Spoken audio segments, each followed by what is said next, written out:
Morning, कैसे संकेत रहे हैं, अब नजर कहाँ रखनी है? संकेत ठीक ठाक है, कोई ऐसे बड़े नेगेटिव ट्रिगर या कोई ऐसी बड़ी खबर नहीं आई है जिस पर आपको बाजार रिएक्ट करते हुए दिख रहे हैं। तो आप कह सकते हैं कि ग्लोबल मार्केट से ठीक ठाक ही संकेत आ रहे हैं।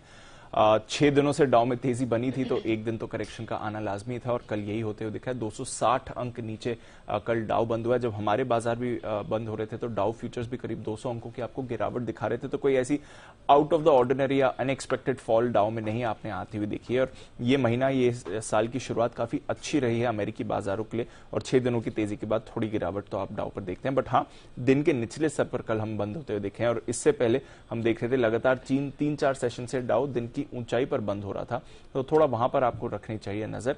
ज्यादा गिरावट आईटी में आई है, ज्यादा गिरावट नैस्डैक में आई है। 2% की भारी बिकवाली आपने कल नैस्डैक में आती हुई देखी, तो वहां पर थोड़ा ज्यादा ब्रेकडाउन था। बट ऑफकोर्स रैली भी यहीं पर हुई थी। कल की गिरावट से पहले इस महीने 11% की रैली आप नाइस्डैक में देख चुके थे। तो दिग्गज आईटी शेयर्स पर आपने कल दबाव बनते हुए देखा है। साथ ही सेमीकंडक्टर चिप स्टॉक्स, यहां पर भी आपने कमजोरी देखी है। इनफैक्ट दिग्गज स्टॉक्स की बात करें तो एप्पल कल 2% टूटा है। नए आईफोन की सेल्स को लेकर थोड़ी चिंता आई है। अल्फाबेट 2.5% नीचे था। अमेजॉन भी 1.5% आपको फिसलते हुए दिखा।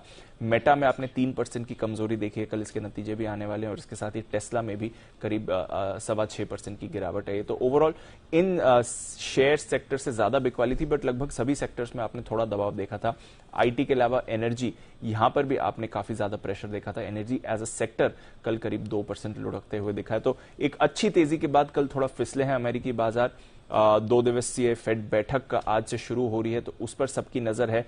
सबने मान लिया है कि 1/4% ही रेट हाइक कल आएगी फेड की तरफ से। बट मोर इंपॉर्टेंटली, आगे की कमेंट्री क्या कहती है? क्या ये इस बार की इस रेट हाइक साइकिल की आखिरी रेट हाइक है, या आगे और रेट हाइक्स आ सकती हैं? और एक जो बाजार में आशा बन रही है कि इस साल के अंत तक रेट कट्स शुरू हो सकते हैं, क्या उसकी भी संभावना है? किस तरह की कमेंट्री पावेल साहब की तरफ से आती है? काफी सारे फैक्टर्स हैं। तो कितना रेट कल बढ़ाएंगे वो इंपॉर्टेंट नहीं है, बट उसके बाद क्या प्लान है, आगे की क्या कमेंट्री है, कैसे फेड इस समय सिचुएशन को देख रहा है, उस पर सबकी नजर बनी हुई है। तो थोड़ा बाजार वहां से भी कॉशियस होते हुए दिखे हैं, और बॉन्ड डील भी आपको हल्की सी ऊपर ही जाते हुए दिखी है।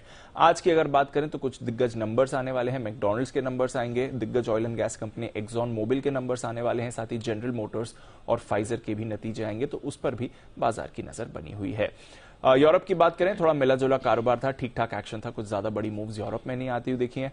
कमोडिटीज में कल एक सुस्ती आपने आती हुई देखी है। कच्चा तेल ये करीब $3 कल फिसला था। आज सुबह $85 के आसपास आपको ब्रेंट ट्रेड करते हुए दिख रहा है। नेचुरल गैस में तो लगातार गिरावट बनी ही हुई है, प्रेशर है 2 साल के निचले स्तर के आसपास आपको नेचुरल गैस दिखेगा। गोल्ड कल थोड़ा ऊंचाई से फिसला है, बट एक सपाट कारोबार दायरे में ही ट्रेड हो रहा है। सिल्वर में भी आप कुछ ज्यादा बड़ा एक्शन नहीं बनते हुए देख रहे हैं। इसके अलावा बेस मेटल्स में भी थोड़ा मिला जुला कारोबार है, सुस्ती ही छाई हुई है। और एग्री कमोडिटीज में भी ठीक ठाक ही एक्शन था, पर जैसे आप बता रही थी, चीनी के दामों पर रखिए नजर। रॉ शुगर 6 साल की ऊंचाई पर है, 21 सेंट के ऊपर, तो ये एक फैक्टर है। बट ओवरऑल थोड़े ठीक ठाक, थोड़ा कंसोलिडेशन, थोड़े कॉशियस संकेत आ रहे हैं, और अब सबकी नजर फेड की पॉलिसी पर ही बनी हुई है ग्लोबल मार्केट्स में। चलिए, तो no bad news is a good news, और उम्मीद करते हैं कि हमारे मार्केट्स भी इसी मोड को अपनाकर आगे बढ़ेंगे बजट से ठीक एक दिन पहले। शुक्रिया दीपांशु, वो पूरी डिटेल्स दर्शकों के सामने रखने के लिए। आइए